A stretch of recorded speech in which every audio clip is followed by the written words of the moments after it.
नमस्कार दोस्तों। आज मैं आपको एक प्यारी सी सच्ची घटना सुनाती हूँ। एक बार सूरदास जी किसी भजन कीर्तन में जाने के लिए रास्ते से होकर जा रहे थे। सूरदास जी तो अंधे थे, लेकिन अंदाजे से अपनी लाठी से जा रहे थे।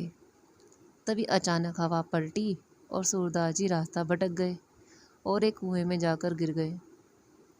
अब सूरदास जी ने कुएं में ही कीर्तन शुरू कर दिया। सूरदास जी की सरलता को देखकर भगवान एक बालक का रूप लेकर आए और सूरदास जी को कहा, बाबा आप मेरा हाथ पकड़ लो।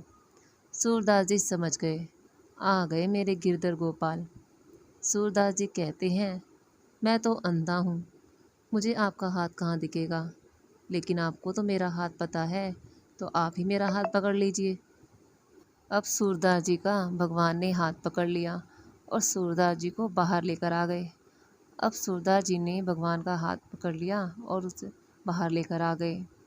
बालक ने कहा, छोड़ो मुझे, छोड़ दो बाबा। सूरदास जी ने कहा, भगवान बड़ी मुश्किल से तो आप मिले हैं, आपको कैसे छोड़ दूं? अब मैं आपको नहीं छोड़ूंगा। भगवान जैसे ही छुड़ाकर जाने लगे तो राधा रानी वहाँ प्रकट हो गई। सूरदास जी ने माता को भी पहचान लिया।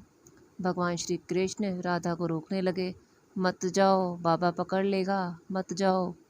सूरदास जी ने राधा रानी के पैर पकड़ लिए और उनके हाथ में उनकी पायल आ गई। तब राधा रानी सूरदास जी की भक्ति से प्रसन्न होकर उनको आंखें लौटा दी। सूरदास जी ने भी जी भरकर हरि और राधा रानी जी को देखा। सूरदास जी भगवान से कहा, मुझे एक और वरदान दीजिए, आप मुझे वापस से अंधा कर दीजिए।